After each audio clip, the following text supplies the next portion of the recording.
இந்த time period நீங்கள் என்ன பண்ணுவீங்கன்னா, தன்னையே ராஜா மாதிரி சித்தரிச்சிட்ருப்பீங்க. நீங்கள் உங்களை பற்றிய சிந்தனைகள் தாங்க அதிகமாக இருக்கும். நான் அப்படி இருந்தால் இப்படி இருக்கும், இப்படி இருந்தால் இப்படி இருக்கும், அந்த திங்கிங் இருக்கும். மனசுக்குள்ளே ஒரு பட்டாம்பூச்சி பறக்கிறது மாதிரியே நீங்கள் சிந்திச்சிட்ருப்பீங்க. அப்பாவை பற்றி சிந்தனைகளும் இந்த டைமில் நீங்கள் எடுத்துப்பீங்க. அப்பாவை எப்படி இருக்காரு என்ன, உங்களை பற்றி சிந்திச்சாலும் அப்பாவையும் இன்டர்லிங்க் பண்ணிப்பீங்க.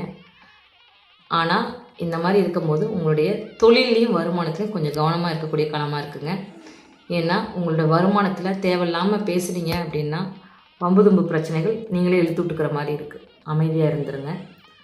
தொழிலில் நீங்கள் ஹையர் அஃபிஷியல்கிட்ட நானா நீயான்னு இருந்தீங்கன்னா, நீ பேப்பர் போட்டு ஓகே அப்படின்னாங்கன்னா முடிஞ்சு போச்சு. அங்கே வேலை இழக்கக்கூடிய தருணமாக இருக்குது. அதனால் வேலையிலையும் நீங்கள் கவனமாக இருங்க.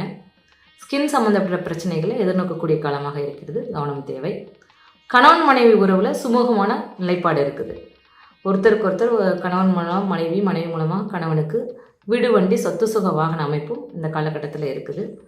காதல் திருமணம் கைகூடக்கூடிய நேரமாகவும் இருக்குது.